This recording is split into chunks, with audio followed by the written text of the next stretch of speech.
safe space. We ain't never give a reason you should hide. Compile all your questions, we're taking the quest. Join Tarsha on this journey to discover the rest. Go. Welcome to the Adoption Journey podcast. I am your host, Tarsha Smith. And at this point, Happy New Year, everybody. We're in 2024. And as I promised, we have more stories to tell. And this one, y'all, you're not ready because I wasn't ready. Okay. So I have with me a fellow adoptee, and her name is Patrice Martin. Hi, Patrice. Hello, how are you? I'm good. Thank you so much for coming on the podcast to tell the story for those that don't know the story. So I love to start out with my favorite question is, did you grow up knowing that you were adopted? Yes, I did. I grew up knowing that I was adopted. The word was always used in my home, and my adoptive parents, my parents, they always used the word. It wasn't anything that was hidden. Okay, so early on. And did you have a good childhood with? Yes. Okay. When I was first, entered their home at 5 months, I believe it was. It was a mom and dad, Okay. regular upbringing. I was probably about 5 or 6, maybe 7 years old. It does get kind of sketchy there with my memories. But about 5 or 6 or 7, my parents ended up splitting up Okay. and getting divorced at that time. But so I was mainly raised by my mom. Mm-hmm. Okay. Mm-hmm. And did you grow up, because you knew you were adopted, did you grow up like wondering, having questions about your birth family, or was that kind of in the back of your head? I really didn't start to think of it like as another family, I guess, so to speak. This is a good question. Probably until it was like older years, like maybe 9, 10, 11, I would just maybe younger, like say I'm adopted, but that I didn't really think I made the connection that meant that there was like another family, so to speak. It was just like, Okay. I think they just wanted to be clear that I really didn't make that connection, honestly. Yeah, They just because wanted to be clear. it sounds like it was a normal word for you, adoption. Yeah. And Mhm. yeah. And at what point does the light bulb go off? Oh, there's a whole nother family out there. Mhm. And what makes you say, you know what? Let me maybe try and look for him? Yeah. It wasn't, I have to be honest with you, it wasn't so much in the childhood years that it was like more so. I mean, I think so part of the story, part of my journey is that my parents, I told you, they split up when I was like maybe 7, 6, 7, 8 years old, somewhere around then. And Okay. then when I was 13, um, my adoptive father, my father had passed away. Okay. So, and that was kind of a shock to the system, in the manner he Sure. dealt with some alcoholism, severe alcoholism issues and stuff like that. And so, and had some Okay. mental health things going on, and committed suicide. So, Oh, at 13. So that kind of, kind of yeah. wondering about yourself. If I had to tell you, like, if I was one of those people that sat there and wondered, like, kind of about another family, I had some, family dynamics of my own that I was kind of dealing with that I really didn't think that much of, that in that context. Yeah. I probably thought about, okay, I'm adopted, but I really probably didn't think about looking for another family or what that would mean, probably until I was maybe asked more about it when I was like in my teens, like later teens. And, I would have friends maybe ask me a question like, don't you, wonder where those people are? Or, And you were like, wondering where, no. family is. And I'm like, that's a good question, because I never really thought about it.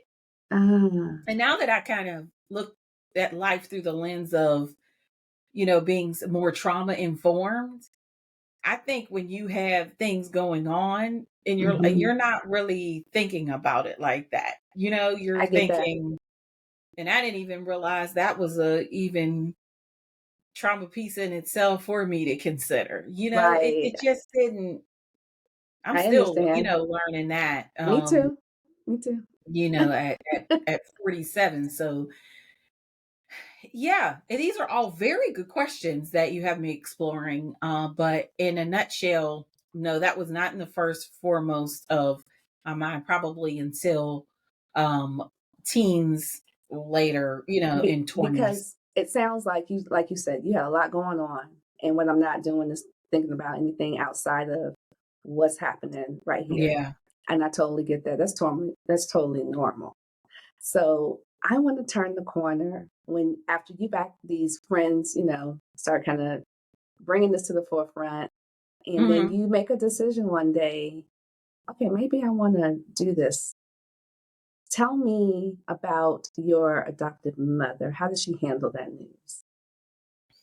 Okay, so that I'll explain the decision the decision to kind of, that's like way fast forwarding. Okay. Okay, well, let's So roll back then. yeah, yeah. So like I said, I genuinely really never made this connection like to like an actual whole family until mm, and think about it that way. I mean, you knew it, but you like didn't Yeah. like, oh, these are people you can search for, probably until my like I said, my mid-20s.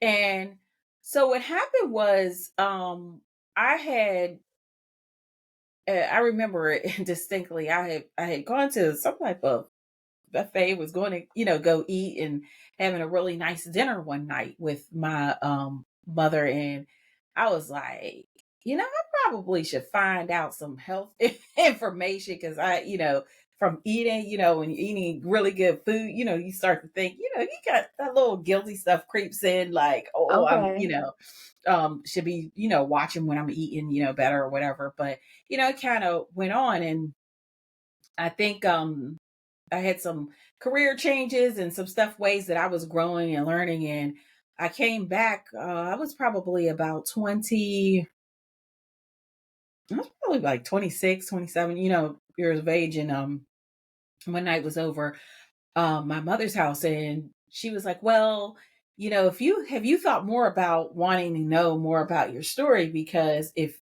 you do, I kind of have some information about you Okay, that so you I'm might going to want to. stop you. Hold on, I want to stop you right there. So it sounds like what triggered it was I might need to know some health information. That was more it. That was more it. It wasn't Okay, so much because the, family I had is the family that I knew. And, there wasn't, absolutely. it really wasn't that much of a longing, so I work with a lot of adoptees, and in our community, and just get network and get to know people. And a lot of people talk about having a situation where they had this longing to Right. know people. And I can't say that I necessarily had that then. Um, because of that, but that will progress. But yeah, it was more so like the health thing. You hear Okay. that a lot too, Uh-huh. Uh-huh. Because we So get tired of going to the doctor's office and then all that's just blank because I don't know. Like, your medical yeah. history. What did your mom have? What did your dad have? Yeah, and I kind of, now that I think about it, you bring up all these really good things, and I'll have full disclosure and tell you this. The impact of those things is just now, more in recent years, starting to hit me. I agree because I have the same story. I did it and it was so common. That's just what I did when I went to the doctor's office. Yeah. It didn't bother me, It but didn't bother me. it's It not it till didn't. I started having kids was I like, oh, I Oh, should maybe wow. find out some stuff. Yeah, so that was your, and that is not, from what I hear, not to put us all in a monolith or but there's Yeah. some common experience, right? Mm-hmm. That we Mm-hmm. have when you get in the community and start talking, we start talking and fellowshipping, as I call it, with each other. And Yeah. one of them is what you talked about. I never had any biological children. I have a stepdaughter, but a lot of people who do, have children, they say that like that, there's just something that clicked in them when they had their Mm-hmm. kids that took them somewhere.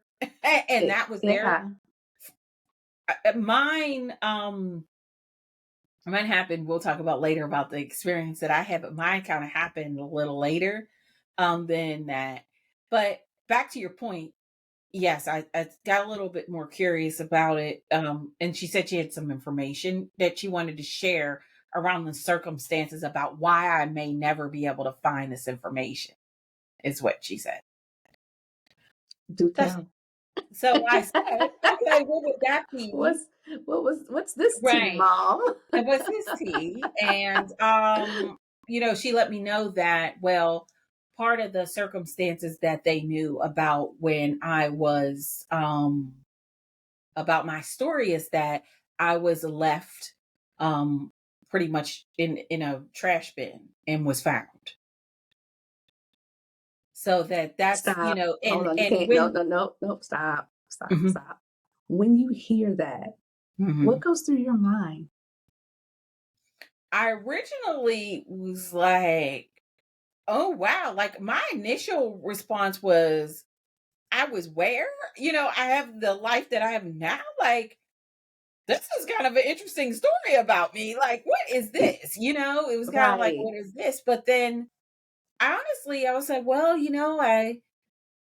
that's sad, but my mom says that I cried. I don't remember like sobbing too bad, but um that may be I may have, but that's a tearjerker moment. So I could definitely, see that. But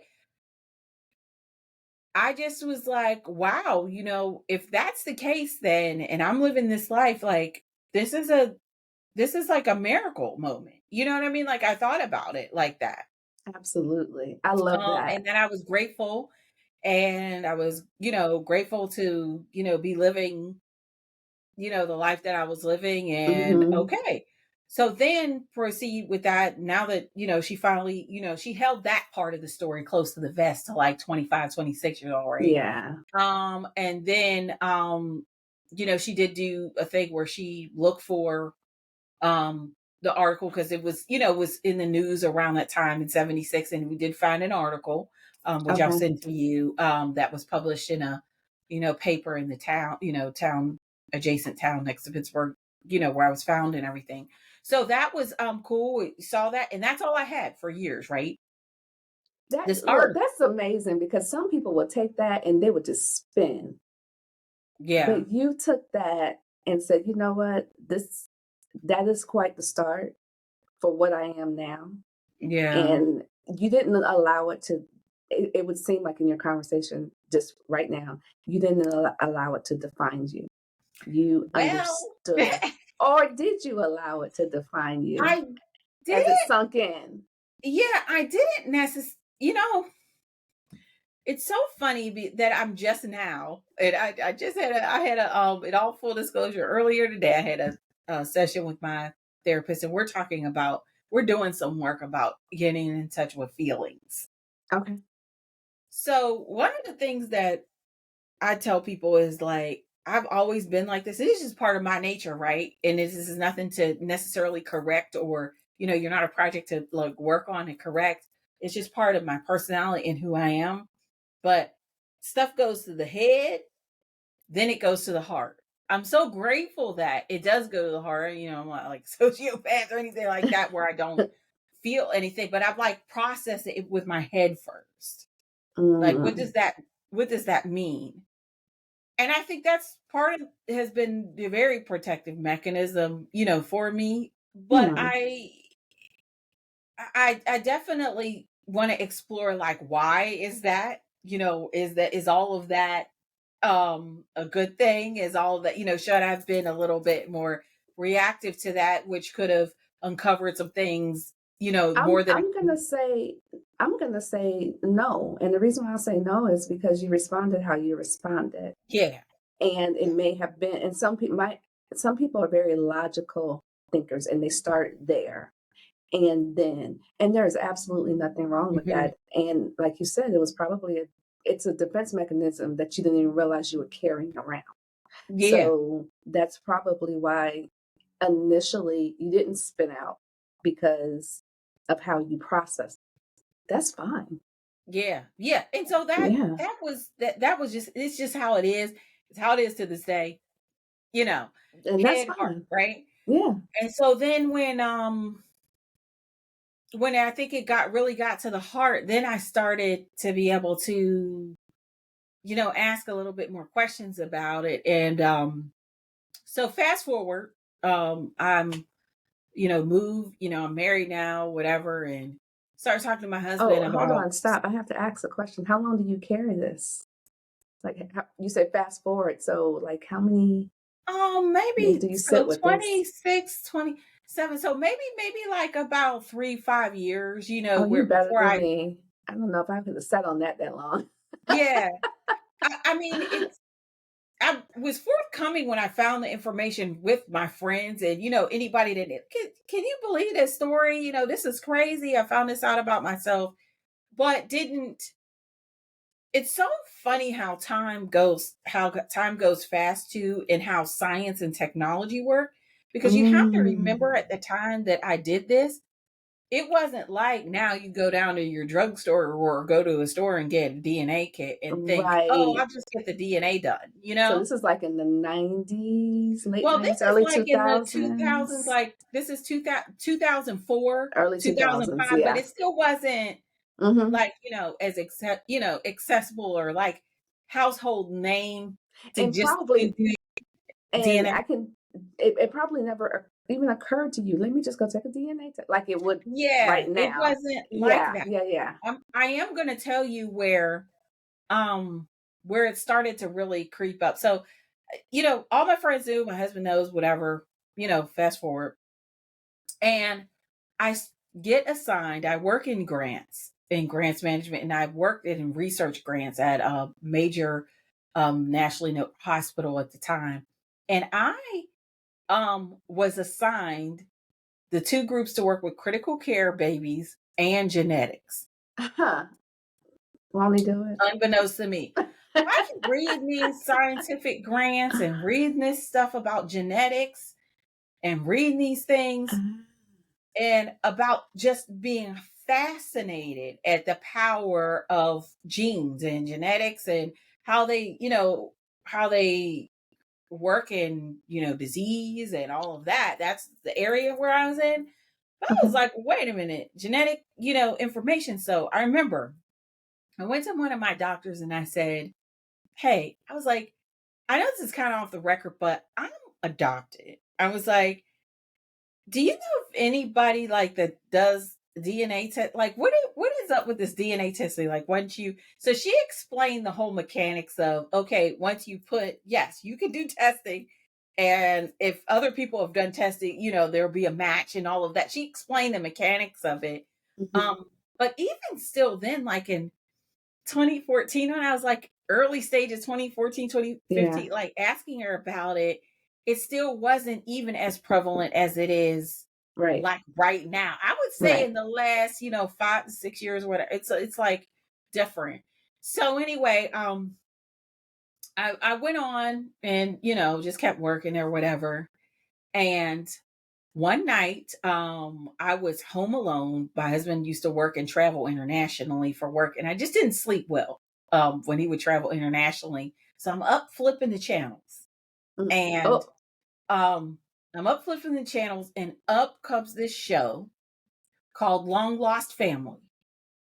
And I was like, oh my gosh, there's a show and it's done really well. These people's stories, they tell these people's stories and they actually work to reunite, use ancestry DNA, and they work to reunite people's families on TV. Like, what is this?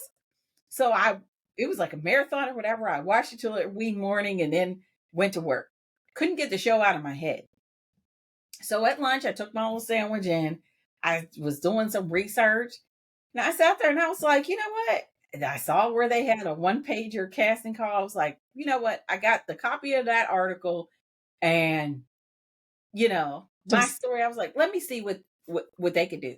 Now, I literally just was like, it wasn't like one of those things I said in, and then I just was like, oh, I'm thinking about this. I hope they call. I hope they call. I right, literally was like, I'm going to send this in. And then I just didn't think about it. right. Let's see After what I had done it, happens. I told my husband, I was like, yeah, there's a show. And I was like, if there's a chance, whatever, What did And he we say? just kind of went on about our business. Now, prior to that, he's very, very nice, like real just jolly type person, just really, really nice. And I was kind of skeptical about, the whole DNA thing years ago. And he was like, well, look at it this way. I was like, because what if I meet people and they don't like me? And, like that's the Yeah, first thing to go with your mind. And he was like, well, what if they do? And he was like, what if there's more cookouts we can go to? not the cookhouse. That's just him. I If you have love noticed, that's that. him. And I was like, okay, so he really, in his lightheartedness is part of uh you know the catalyst, I Hmm. should say, for why, um the good part of it, the good side that could come out, because I'm normally like, we get scared when we go, to do things Yeah, where that have anything to do with reunion. I'm the opposite. Mm. I'm like your husband, and I need somebody to pull me More back. people to cook out. I That's need somebody awesome. to pull my coattail, balance that So out, girl. awesome. I love it. um that is awesome. That is awesome. Okay, so you get this, you do the casting call. So how you hear back? So I did. I Let's sent go. it in, and that was in May of 2018. November of 2018. I get an email back said, we've looked at everything. We'd like to talk with you. And they just did a series of, virtual kind of things. And then she said, okay, I really am interested in your story. I'm going to send you a DNA kit. And that's when it got real. Oh, how do you feel in this moment when it gets real? Are you still I was scared? like, oh, I'm going to give him my DNA. But then I started thinking about like the legal ramifications, because I was like, what is this DNA thing? And what is it, like, what is this going to be? And I was like, he's like, it's ancestry. Let's just do it. They had partnered with them, Yeah, reputable company, yeah. do it. So I didn't hear anything for a while. And then in May of the next year, they let me know, yeah, we're still working on things or whatever. Some subsequent months Oh, when, okay. So hold on, because I've done ancestry DNA. So for you, you did it, and somebody else was handling everything. So you yes, didn't have you the sign luxury of off that logging on and long-term, look. you Oh, that sign would have off drove that, me yeah, that they nuts. have the rights to your Okay, results. yeah, I You understand. don't get, they get it. Right, right, right. So you're just sitting away. Oh, that would have drove me nuts. Okay, so because I need to But know. it really didn't. Again, that logical thing, like after a while, I kept thinking, okay, I gave these people my DNA now. I want to hear something, because if not, then they say you can have it yourself. So Right. that's more like, so what I was thinking, like, Okay. like tell me something so I can either get my own and look for myself or what's going Or on. so when they reach out, what do they say? They say, we're interested. They never tell you right then because the whole reveal happens on the show. Um, yeah. So it's like, we're interested. Yes, we're gonna proceed with um doing a little, mini documentary on you and your story, and we'll see what we can find out. Are you willing? So yeah, sure. So it happened in a matter of like time or whatever, but August of 2019, um, I'm called in. I called back to Pittsburgh, Pennsylvania. We do a taping, Okay, and hold on. Put a pin in that because I got to go back to your adopted mom. Now oh is yeah, real. Now is real. How now is it's mom real. Yeah. handling all this? She was like, "Oh, they want to be." Yeah, and I said, "Yeah," and they want.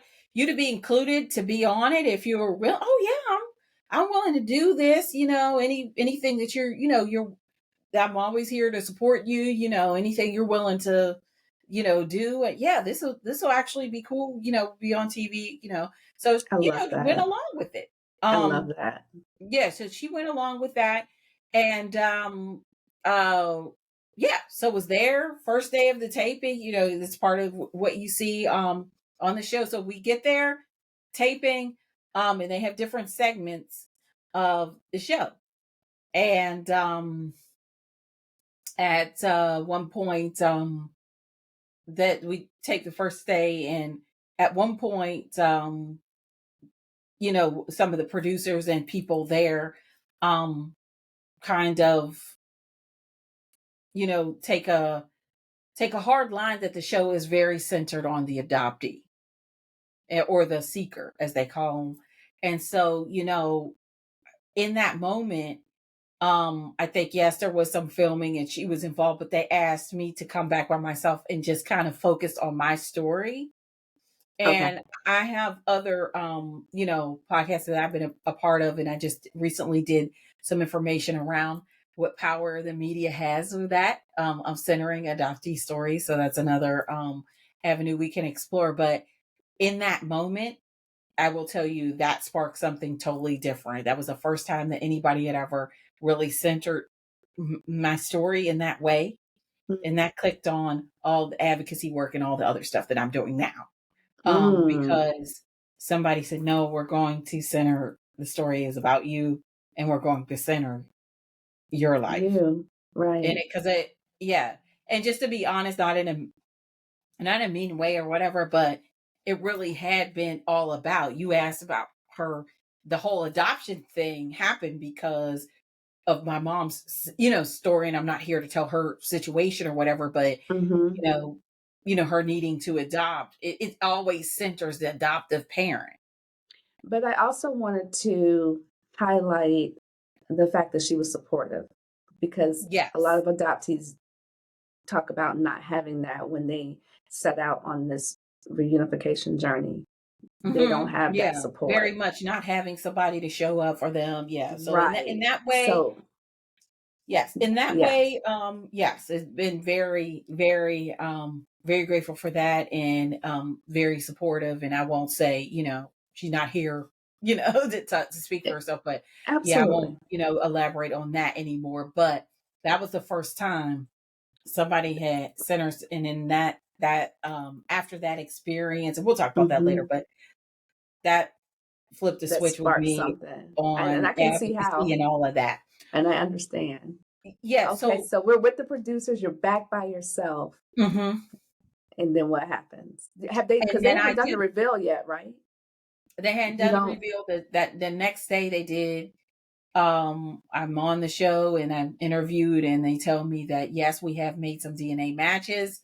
Um, uh, the person that is going to show up, that you're going to meet, is your sister. And unbeknownst to you, she's been looking for you for 30 plus years.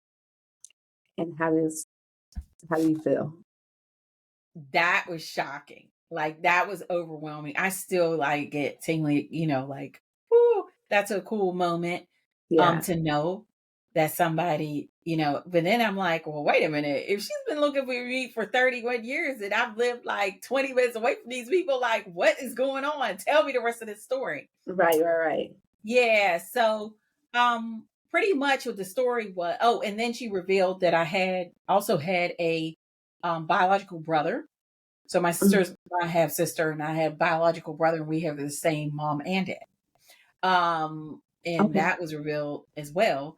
And so that was cool. I was like, wow, I have siblings. Like, I went from being like, one to, to having, where, yeah. and then learning that I was actually in the middle, because this person was older than me, and then my brother's younger than me, Mm. and all of that. Like, how does this whole So thing how do compute? you, right, because you kept the first one, gave up the second one, kept, yeah. So Yeah. And what it more than happened? give up, right? Because most people have More a than give situation, up. right? So it was revealed, that there was a mental health crisis, that led to this.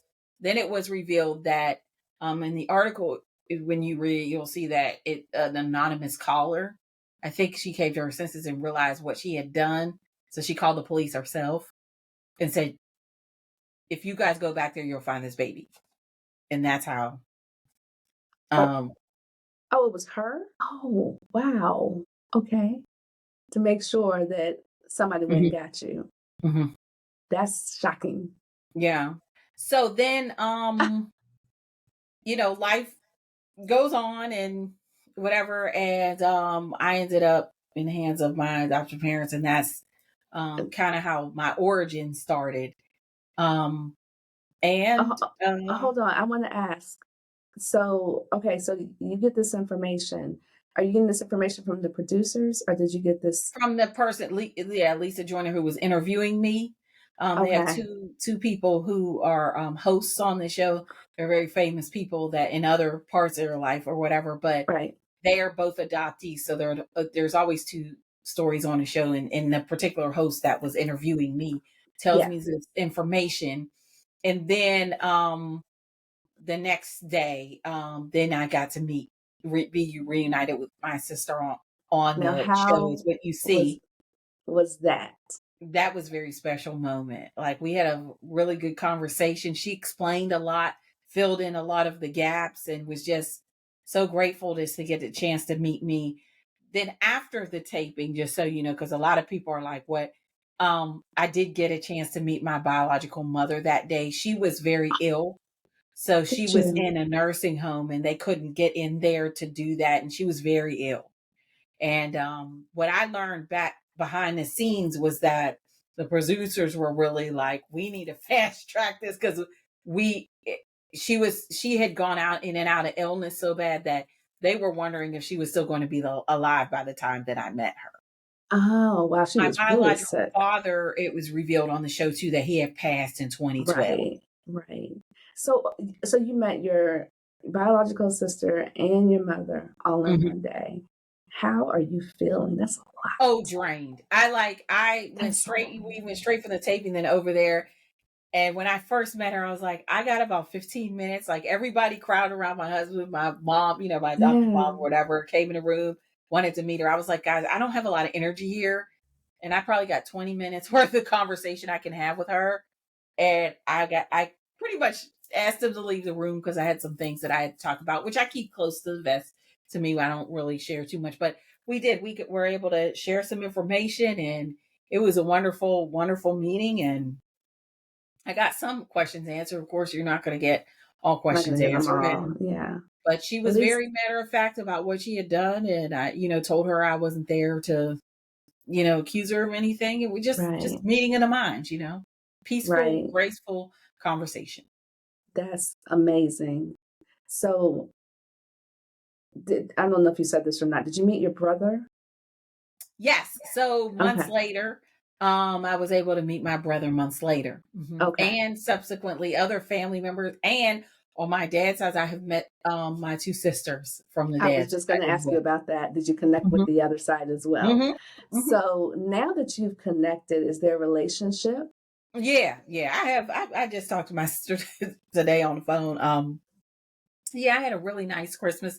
She threw a really nice Christmas party, and was able to meet with my biological mother. Has all kinds of brothers, like there's uncles and aunts everywhere, and went to a really nice Christmas party, just learning to form some of those relationships still. But I'm closest with my sister, my nephew. She has a little boy, and getting to know my brother as well. So it was it's nice. So, It's a slow journey, but it's going. I want to ask you, as someone, because myself, I've met both sides at this point, Okay, and cool. I am on my paternal side. I'm just starting to foster those relationships. What has that looked like for you? And I'm asking because there's some people out there that are so scared to do this because they're like, Mhm. well, like what you said. But then, like I say, what if you get to go to more cookouts? Yeah, I mean, it really is like And that for so, them. and then They're when just you, and then, yeah, and I think it's kind of shocking when you get there and everyone's so open yeah. They and they're like, girl, we've been looking for you. Like, mm, Is that overwhelming for you? Has that been Yeah, so what ended up happening, the first overwhelming piece of that is in December of 2019, 4 months later after I met her, my biological mother passed away. So I saw her twice, and then the next time I had to go to her funeral, and that was overwhelming because I was like, wait a minute, I just meet this person, then they pass away, and then I met a lot of aunts, uncles, a whole lot of family. That it was just a lot. right? Because now you're in a place where everybody is, and it's like, oh, there she is. Yes, yes, yes. That's the girl. But there's such, there's the goodness in the story that, yeah, this person was passing away, they were that sick, and I got a chance to see them a couple times, and then whatever. So there's that goodness, but yeah, there was the overwhelming piece. And I'm still, some of these people, like this just past Christmas, as the second time I'm meeting them, I'm getting to know them. And so, yes, it does. I mean, I'm looking forward to more gatherings and getting to know. Um, I cannot say, I will tell you, I cannot say enough about my sister. Like, as genuine as you saw how she was, like, we just pick up the phone and we just talk today, like, about some Because stuff. And it's just like, and that's, I listen, know that's fair. let me tell the family that's watching right now. Y'all go watch this episode. Her sister is now my big sister. She don't even know that. She was that open in that show. She was like, I have missed some birthday. It was like, oh my gosh. And this is why people should not be afraid, because you just Mm-hmm. don't know what kind of Mm-hmm. open arms are waiting for you. Mm-hmm. I mean, I got teary-eyed when I watched that for you. I was like, oh my God, look at her just right off the bat. Mm-hmm. And so I imagined, I was like, I bet you that relationship just Yeah, it is. took And it's off. just, and we let it go like how it's going to go. We don't sit up there and, like I text her or talk to her just about every day, but it's not like a forced thing. It's just, Right.